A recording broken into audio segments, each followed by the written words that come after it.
JRC and the Dream World, transforming lives, transforming India, where dreams come true. Come join with us. बिना कोई समय गंवाए आज हमारे बीच में ललित जी सर जो हैं महाराष्ट्र से, उनको मैं इनवाइट करूं। हमारे जितने भी साथी हैं उन सबको साथ लेते हुए सबकी फिजिकल और डिजिटल तालियों के बीच please welcome Lalit ji Konde sir. आपका बहुत बहुत स्वागत है sir. Welcome sir. Welcome welcome. जय RCM sir. Arun Kumar Vaishnav sir को बहुत थैंक्स कि सर आपने आज मुझे बोलने का मौका दिया। और सर आप लेक्चरर होने के बावजूद भी बहुत अच्छा काम कर रहे हैं। कैसा काम किया होगा मुझे पता है, आरसीएम 1 में किस तरीके से काम हुआ करता था और आपने किस तरीके से काम किया होगा। तो बहुत सर आपको देखकर बहुत एनर्जी मिली, आपसे बात करके बहुत एनर्जी मिली और आपकी टीम भी जबरदस्त तरीके से काम कर रही है सर। और मुझे पता है आने वाले समय में आपके टीमों में बहुत बड़ी बड़ी टीमें निकलेंगी और कई लोग डायमंड तक जाएंगे। तो बिल्कुल आज थोड़ा सा हम जो बात करेंगे तो बिजनेस के बारे में करेंगे और थोड़ी सी हमारी भी कहानी बताएंगे इस बिजनेस में हम किस कैसे आए और क्या हुआ। तो सबसे पहले मेरी जो अपलाइन है मिस्टर राजेश कोंडे सर, मेरे बड़े भैया है। क्या बात, बड़े भैया है, उनको प्रणाम। क्योंकि वो एक ना होते तो मैं पता चली सर कि आपके बड़े भैया ही हैं और हाँ हमारे को बिल्कुल उनका नॉलेज मिला। हमारी टीम को, पूरे आरसीएम परिवार को हम उनके बहुत बहुत आभारी हैं और मैं उनका जिक्र करना ही वाला था लेकिन आपने वो जिक्र किया। बहुत बहुत धन्यवाद सर। वेलकम। बहुत उनकी सहायता मिली और उनसे बहुत सीखने को मिलता है और मेरे सही गुरु वही है। उसके बाद ब्रह्मजीत विरुदिया सर, विजय विरुदिया जूनियर सर, सीनियर सर, इन सभी गुरुओं से बहुत सीखने को मिला। शुरुआत 2008 में इस बिजनेस में आया मैं सर। तो मेरे ऐसी कहानी है कि मैं जब इस बिजनेस में आया तो पहले की कहानी तो बहुत बुरी है। यानी कहते हैं जो भी होता है अच्छे के लिए होता है। तो मेरा बचपन बहुत अच्छा गया और जब मैं 10वीं में लगभग 7वीं 8वीं में था, पिताजी का एक्सीडेंट हुआ। घर की हालत बहुत खस्ता हो गई। 1.5 साल पिताजी घर को थे। तो इतनी बेकरानी, बिजनेसमैन थे और एक्टिव इनकम थी उनकी, पैसिव इनकम नहीं थी। काम करेंगे तो पैसा आएगा, बिजनेसमैन थे। तो पिताजी का एक्सीडेंट हुआ, 1.5 साल घर को थे पिताजी। तो पूरा बिजनेस खत्म हो गया और हमारे पास 20 एकड़ खेत था, 6 एकड़ खेत रह गए। खस्ता हालत हो गई घर की। और उस वक्त जो मेरे बड़े भैया, हम 4 भाई है, 4 भाई है और 4 भाई, माता पिता, 6 लोगों का परिवार, हम छोटे छोटे, घर में कमाने वाला एक, 5 लोग खाने वाले। तो बहुत बेकार स्थिति हो गई थी। तो उस वक्त हमारे घर को, जो हमारे बड़े भैया है, उनको मजदूरी करनी पड़ी, खेत में जाना पड़ा, यानी लोगों के इधर काम करना पड़ा। ऐसी स्थिति बेकार हो चुकी थी। तो फिर थोड़ी समझ में आया कि क्या करना है, जिंदगी में पैसा बहुत जरूरी है। तो भैया ने किराना दुकान लगाया। पहले किराना दुकान में काम किया। राजेश जी जो है, आज स्टार एमरॉड है, उन्होंने पहले किराना दुकान में काम किया। किराना दुकान में काम करने के बाद उन्होंने खुद का किराना दुकान शुरू किया। कुछ लोन लिया था सरकार से और एक किराना दुकान स्टार्टअप किया।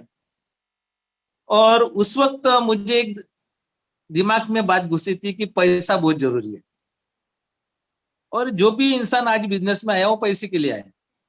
क्योंकि जो भी काम कर रहा है इंसान पैसे के लिए कर रहा है। एक नौकरी वाला नौकरी कर रहा है, 1 महीना तनख्वाह नहीं है, 2 महीना तनख्वाह नहीं है, छोड़ देगा। तो जो भी काम कर रहा है आदमी पैसे के लिए कर रहा है, कोई बिजनेस कर रहा है पैसे के लिए कर रहा है, क्योंकि उसको पता है ये काम करेंगे तो पैसा आएगा, घर चलेगा। तो मुझे ये बात समझ में आई कि पैसा तो कमाना है, पैसा जरूरी है। तो शुरुआत में मैं जब 10वीं पास हुआ तो मैंने एक भैया से बात की कि मुझे कुछ पैसे कमाना है जो मैं मेरी जरूरत पूरी कर सकूं। तो भैया ने कुछ ब्याज से पैसे निकाले और मुझे दिए, और मैं अमरावती से कुछ चॉकलेट, गोली, बिस्किट कुछ लाता था थोक में, और दुकान दुकान जाकर बेचता था। उस वक्त मेरे पास साइकिल भी नहीं हुआ करती थी। तो भाड़े से साइकिल लाकर मैं दुकान दुकान जाकर बेचता था, और 12 के बाद कॉलेज करता था, उधर से आने के बाद और बेचता था। तो थोड़ा थोड़ा मेरे पास पैसा आना शुरू हुआ। मैंने मेरा एक एक ही, या फिर बाद में एमईटी गाड़ी ली है। हमारे पास एमईटी गाड़ी थी, आपने देखी होगी, पहले बजाज की छोटी गाड़ी होती थी। बिल्कुल तो बिल्कुल, वो यस। हम घासलेट से चलाते थे, घासलेट में चलाते थे, और घासलेट डाल डालकर हम चलाते थे। तो कई बार हम उसको दो दो, यानी कई बार फेल गिर जाती थी, तो 5-5 किलोमीटर लौट कर लाते थे घर को। तो ये स्थिति हमारी थी। बाद में मैं कॉलेज में गया, मेरा सपना था सर मुझे एमबीए करना है। बिल्कुल। मेरा यानी बीकॉम को था, फर्स्ट ईयर में गया। मेरा सपना था कि मुझे, मेरे पिताजी कहते थे कि भाई मिलिट्री में जा, पुलिस बन, ये कर। मैंने, नहीं पापा मुझे एमबीए करना है, अच्छा बड़ा जॉब करना है। तो मैं फर्स्ट ईयर में था उस वक्त, फिर मैंने होंडा गाड़ी ली। कॉलेज में पहला लड़का था मैं जब गाड़ी से आता था। तो मेरे लीडरशिप पहले ही मेरे अंदर थी। तो मैं सेकंड ईयर में गया, तो मेरे को जीएस बनना था कॉलेज का। बहुत सारे दोस्त मेरे अच्छे, और अच्छी बनती थी सबसे, तो मुझे जीएस बनना था। तो उस वक्त मेरा एक सब्जेक्ट में थोड़ा प्रॉब्लम था। तो उस वक्त मेरे कॉलेज में 350 लोग रस्टिकेट किए, और उसमें मैं भी था। सेकंड ईयर में रस्टिकेट हुआ। रस्टिकेट होने के बाद बहुत सपना टूट गया सर, पूरा सपना टूट गया, बहुत रोया मैं। और लगभग सर ने मुझे समझाया कि तुझे रस्टिकेट नहीं किया, तू लोड मत ले, तू पढ़ाई कर, तू पेपर दे, बाकी के जो भी है। मगर मुझे पता था मैं रस्टिकेट हो गए। तो 2-3 पेपर थे वो भी अच्छे गए, मगर उसी सब्जेक्ट में मुझे रस्टिकेट किया गया। तो मैं 1 साल के रस्टिकेट हुआ। तो मेरे जो दोस्त थे वो सब आगे चले गए, मैं पीछे रह गया। सपना टूटा, फिर क्या करना। तो मैंने उसी वक्त, मुझे जो भी होता है अच्छे के लिए होता है, जो भी होता है अच्छे के लिए होता है, तो वह मेरे लिए अच्छा हुआ। अगर उस वक्त मैं रस्टिकेट नहीं होता तो आरसीएम में नहीं आता था। यस। तो उसी वक्त मेरे बड़े बड़े भैया जो राजेश जी है, वो आरसीएम बिजनेस में आ गए थे, उनके दोस्त के थ्रू वो बिजनेस में आए, और भीलवाड़ा जाने का मौका मिला। उनको घूमने का बहुत शौक था बड़े भैया को। तो वो भीलवाड़ा गए, उनको पता चला कि आरसीएम बिजनेस बहुत बड़ी कंपनी है, और इसका फ्यूचर अच्छा है, इसका भविष्य अच्छा है। टीसी सर से मिले, वो 20-25 लोग थे, और हमारे 20-25 लोग भी आज आरसीएम में नहीं है, और जिसने जोड़ा वो भी आरसीएम में नहीं है। क्या बात है। तो राजेश जी को बिजनेस समझ में आया, मेरी जबरदस्ती ज्वाइनिंग हुई सर इस बिजनेस में। और यस। जो एक राजेश जी से भी बड़े भाई है संजय जी, और उनसे बड़े भाई है अजय जी, तो उनकी भी जबरदस्ती ज्वाइनिंग कर ली राजेश जी ने। तो हम चारों भाई आरसीएम बिजनेस को ज्वाइन हुए। तो मैं शुरुआत में आरसीएम बिजनेस नहीं करना चाहता था, मगर मुझे एक सेमिनार में जाने का मौका मिला। सेमिनार में गया, और वहां पर एक आदमी को मिला, एक आरसीएम के बड़े लीडर से बात हुई और उनकी शादी भी होनी थी, और वो जब स्टेज पर आए तो उन्होंने कहा कि मेरा 1 महीने का चेक 1 लाख के ऊपर है।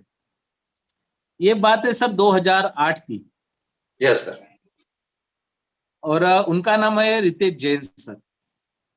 उनको मैंने सुना, उनका 1 लाख का चेक था, परभनी के थे, महाराष्ट्र के। तो मुझे बहुत मोटिवेट किया उन्होंने कि 1 लाख रुपए, यानी उस वक्त का 1 लाख, यानी आज के 10 लाख पकड़ लो आप, यस 10-12 लाख पकड़ लो, उस वक्त तो 1 लाख रुपए कमाते थे।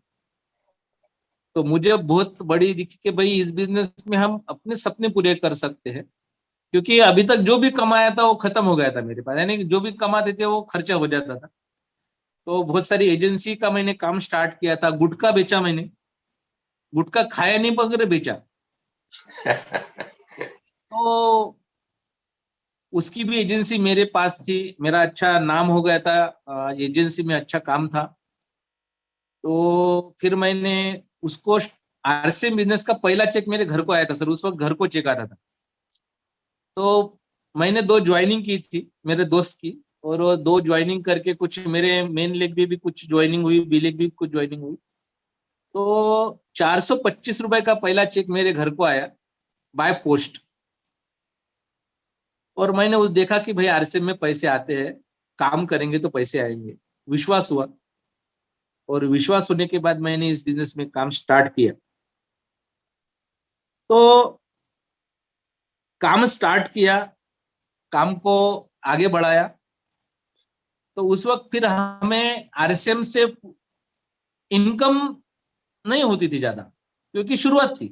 क्योंकि इस बिजनेस में पहले 6 महीने 1 साल मेहनत है, पहले काम है, ज्यादा काम होता है, पैसे कम आते हैं। बाद में कम, पहले 1 साल कम काम ज्यादा और पैसे कम है, बाद में काम कम हो जाता है और पैसे बढ़ जाते हैं, और तीसरे साल इतनी इनकम हो जाती है कि आपकी काम बहुत कम हो जाता है और इनकम बहुत बढ़ जाती है। तो ये समझ में आया था कि इसमें इनकम तो ज्यादा नहीं आएंगी, बाद में आएंगी। तो मैंने पार्ट टाइम में एक इलेक्ट्रॉनिक कांटे बेचने चालू करे, किराना दुकान में जो इलेक्ट्रॉनिक कांटे होते हैं, तो हमने कांटे बेचना चालू कर दिया। तो बड़े भाई जो थे वो चांदूर बाजार, मैं रहता हूँ चांदूर बाजार। चांदूर बाजार में बड़े भैया ने स्टार्टअप किया, राजेश जी ने तेलारा करके गांव है वहां पर स्टार्टअप किया। यानी आरसीएम बिजनेस के लिए हम वहां पर गए, मगर पार्ट टाइम इलेक्ट्रॉनिक कांटे बेचना है, यानी एक ड्रीम था हमारा कि इस बिजनेस में बहुत बड़ा काम करना है। और मैं दर्यापुर में घुसा। दर्यापुर एक तालुका है अमरावती डिस्ट्रिक्ट में। राजेश जी अकोला डिस्ट्रिक्ट में घुसे। बड़े भैया थे वो चांदूर बाजार तालुके में काम कर रहे थे। तो हमने बहुत जबरदस्त काम किया। 6 महीने में अमरावती जिले की पहला रॉयल्टी चोर बना था सर हमने क्या बात, वेरी गुड। उस वक्त। और 6 महीने में रॉयल्टी चोर की थी। यस। और पहला टेक्निकल है, बड़े भैया से बड़ा चेक मेरा था सर। क्या बात है। यानी बड़े भैया का चेक कम था और मेरा चेक बड़ा था। तो मैंने उस वक्त मेरे को आरसीएम से 50-60 हजार रुपये महीना स्टार्ट हुआ। बहुत डेडिकेट के साथ मैंने आरसीएम बिजनेस को स्टार्टअप किया, फुल टाइम बिजनेस में उतरा। तो चैलेंज बहुत सारे हैं। तो शुरुआत में हमारे साथ एक उज्जवल देशमुख सर करते करते कंप्यूटर इंस्टीट्यूट चला रहे थे। पहले तो पवन बैस थे, वो छोड़ के चले गए। बाद में उज्जवल देशमुख सर आए। वो उन्होंने कहा कि भाई मैं आरसीएम छोड़ रहा हूँ, क्योंकि अपलाइन के साथ थोड़ा सा उनका पैसे का प्रॉब्लम हुआ था। तो उन्होंने कुछ प्रॉब्लम क्रिएट किए थे। इस बिजनेस में पैसे का व्यवहार नहीं चाहिए। तो उन्होंने, सर का पैसे का व्यवहार उनके साथ हुआ, तो उनको पैसा देना नहीं हुआ, तो उसने आरसीएम छोड़ दिया। तो अपलाइन का शुरुआत से सपोर्ट नहीं रहा, जो भी किया हमने किया। बाद में जिपकाटे सर थे, वो नवोदय महाविद्यालय के टीचर थे। वो 6 महीने में एक बार मिलने को आते थे, और बाद में तो हमें मिलने भी नहीं आए। बाद में हमें छोड़ दिया उन्होंने। फोन पर कांटेक्ट में रहते थे कि इस तरीके से करना है, ऐसा करना है, वैसा करना है। बाद में ब्रह्मजीत विद्या सर थे, वो भी नवोदय महाविद्यालय के टीचर थे, उनका अच्छा सपोर्ट रहा शुरुआत में। मगर बाद में उन्होंने भी हमें 2 साल के लिए छोड़ दिया, उनकी सेकंड लेग खत्म हो गई या कुछ प्रॉब्लम आए, चैलेंज है उनके। अच्छा काम कर रहे हैं अभी। तो ब्रह्मजीत विद्या सर का अच्छा सपोर्ट रहा, मगर बाद में उनका भी सपोर्ट टूट गया। बाद में उनके ऊपर एक गुरप्रीत श्रान करके जबरदस्त लीडर थे, हमारे साथ काम करते थे। एक डेडिकेटेड लीडर थे, एमराल्ड अचीवर थे। उनका एक लेग कश्मीर में था और एक लेग हम थे। तो उनका कुछ चैलेंज आया, उनका कश्मीर की टीम टूट गई। जो आरसीएम का नया जो पार्ट चालू हुआ 2011 के बाद, उनकी मेन लेग खत्म हो गई कश्मीर की। तो कुछ कारण उनके थे, मगर हम नहीं टूटे, हम जहां थे वैसे शुरुआत की। बड़ी इंटरेस्टिंग स्टोरी है सर, बहुत अच्छा है। उन्होंने भी बिजनेस को छोड़ दिया, उन्होंने भी हमारा सपोर्ट करना बंद कर दिया। जो थे वो रूबी पर थे उस वक्त, यानी आरसीएम के पहले। अभी भी बहुत उनका सपोर्ट है, आज भी बहुत मैं उनको मानता हूँ। और उनकी तबीयत की वजह से वो भी थोड़ा अभी बिजनेस में कम ज्यादा, उनका बड़ा बिजनेस भी है। अभी उन्होंने ऑडी गाड़ी ली, आरसीएम के भरोसे बहुत बड़ा उन्होंने कारोबार बढ़ाया। ऑडी गाड़ी लिया, 3 स्टार होटल बांध लिया। तो वो बहुत बिजी चलते हैं, तो वो भी अभी एक एक साल के बाद हमें मिलते हैं। अभी 1 साल लगभग कोरोना में एक बार मिलने को आए सिर्फ हमें। तो ये जो है, शुरुआत में अपलाइन का सपोर्ट नहीं रहा, मगर हम इस बिजनेस को हमने समझ लिया। तो कई लोगों का ये चैलेंज होता है कि सर अपलाइन का सपोर्ट नहीं है सर, एक लीग नहीं चल रही है सर। ये जो है ना सर, हमारे से बड़े प्रॉब्लम नहीं होंगे। हमने बिल्कुल बहुत बिल्कुल। चैलेंज के साथ काम किया। तो ये जो बिजनेस है, ये सर अपना है, खुद का बिजनेस है, और आईबीओ बनकर काम करना पड़ता है। और इस बिजनेस में एक समझ में आया, ये मेरा बिजनेस है और मैं करूंगा, वेरी गुड। और पहली ज्वाइनिंग मैं हूं। अगर इस तरीके से काम करोगे तो हम बहुत बड़ा काम कर सकते हैं सर। तो ये बहुत सारे हमने इस बिजनेस में काम किया। शुरुआत में बहुत सारे चैलेंज आए, बाद में हमने आज एमराल्ड अचीवर सर, और अभी तक जो इनकम, फैमिली इनकम की बात करूं तो लगभग 2 करोड़ के ऊपर इनकम है सर हमारी। वेरी गुड, शानदार। आज मेरी खुद की इनकम 1 करोड़ के ऊपर है। अच्छी टीम है, और बहुत मजा आ रहा है सर बिजनेस करते हुए। ये बिजनेस में अगर बहुत बड़ा काम करना है तो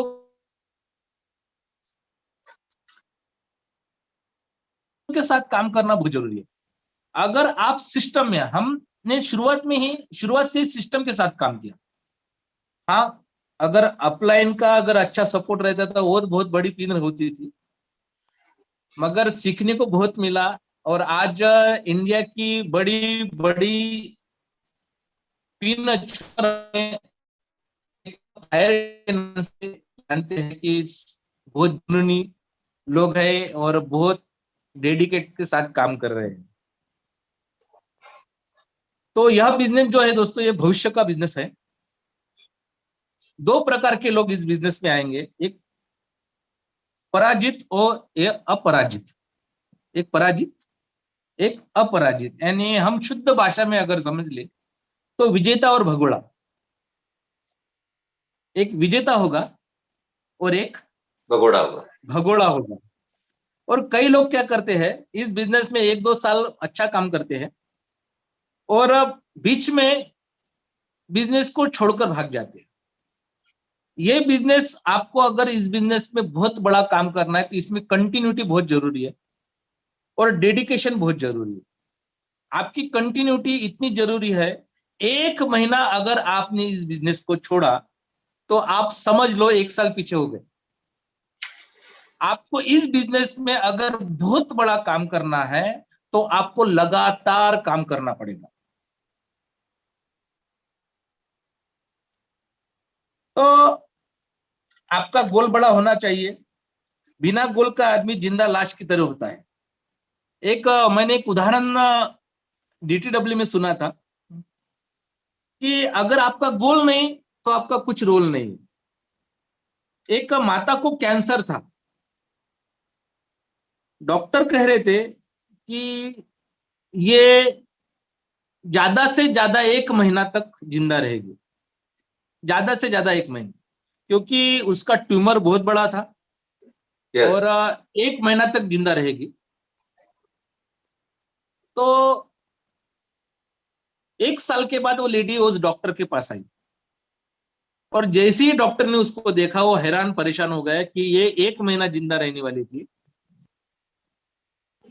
तो ये कैसी जिंदा है। तो उसने 2 बेटियों की शादी करनी थी उसको, तो उसने दोनों बेटियों की शादी की एक पत्रिक उनके पास लेके आए, शादी का लिफाफा लेके आई। तो डॉक्टर को बोला आपको शादी में आना है। डॉक्टर ने उसका चेकअप किया। डॉक्टर ने उसका चेकअप किया और उसने देखा कि डॉक्टर ने बोला कि ज्यादा से ज्यादा 8 दिन ये जिंदा रहेगी और शादी को 1 महीना बाकी है। डॉक्टर उस पर निगरानी रखा था। डॉक्टर 1 महीने के बाद उस शादी में गया, वहां पर देखा तो वो माताजी जो थी वो बहुत अच्छा काम कर रही थी, बहुत अच्छा सबको देखभाल कर रही थी, शादी में बहुत एंजॉय कर रही थी।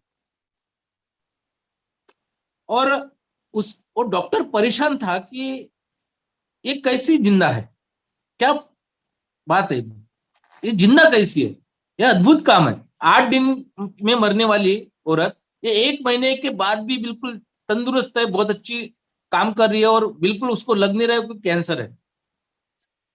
उसके 2 दिन के बाद औरत मर जाती है। शादी होने के बाद 2 दिन के बाद वो औरत मर जाती है। वो क्यों मरी सर? उसका कारण है कि उसका अगला गोल कुछ नहीं था। Yes. उसका अगला गोल कुछ नहीं था।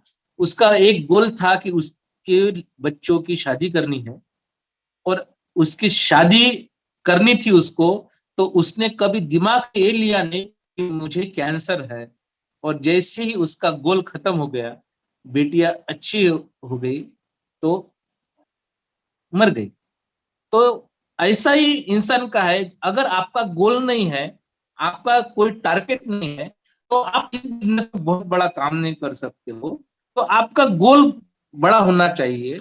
आप एक गोल खत्म हो गया तो दूसरा गोल आपके सामने तैयार होना चाहिए। अगर आप 1 लाख तक पहुंचे तो आपका टारगेट होना चाहिए कि आप 2 लाख तक कैसे पहुंचोगे। आपका टारगेट होना चाहिए कि अगला क्या, अगला क्या, अगला क्या, अगला क्या। जब तक आपका गोल है तब तक आप जिंदा। जिस दिन आपका गोल, मैं नौकरी वाले देखता हूं, वो एक बार नौकरी पर लग गया, वो परमानेंट हो गया, उसको अच्छी जॉब यानी इनकम स्टार्ट हो गई, तो वो आगे का सोचता ही नहीं। तो उसका घर नहीं होता। और कई ऐसे नौकरी वाले वो पार्ट टाइम कुछ ना कुछ करते हैं तो बहुत अमीर बनते हैं। तो दोस्तों आपका गोल बड़ा होना चाहिए। ये जो इंडस्ट्रीज है ये 65 लाख करोड़ की होने वाली है। इंडस्ट्रीज में बहुत ये है, आरसीएम बहुत बढ़ रहा है। आरसीएम इंडस्ट्रीज एक दुनिया का सबसे बेहतरीन बिजनेस है। और ये ऐसा बिजनेस है, आने वाले समय में यह बिजनेस लोग यानी इस तरीके से करेंगे कि इसमें आपको इंटरव्यू देना पड़ेगा। दोस्तों इस बिजनेस में सब कुछ आने वाला है। आपको इस बिजनेस में आने वाले समय में आपको बैंक इस बिजनेस में आ जाएंगी। आपको जो चाहिए यानी सुबह शाम चाहिए इस बिजनेस में आपको मिलेगा। एक दिन में रॉयल्टी निकलेगी। अभी आरसीएम 22 साल का बच्चा है, 30 साल का होने दो दोस्तों। एक अच्छी उसको मैच्योर्ड होने दो, बाद में देखो इसका ये क्या होगा। दोस्तों 2025 के बाद इस बिजनेस में लोग लाइन लगा के जुड़ जाएंगे। अगर आपने आज आलस किया, अगर आपने आज इसमें काम नहीं किया, तो आप आगे अच्छा काम नहीं कर पाओगे। देखिए क्या है, धन और सोना कोई भी चुरा सकता है। RCM The Dream World, transforming lives, transforming India, where dreams come true.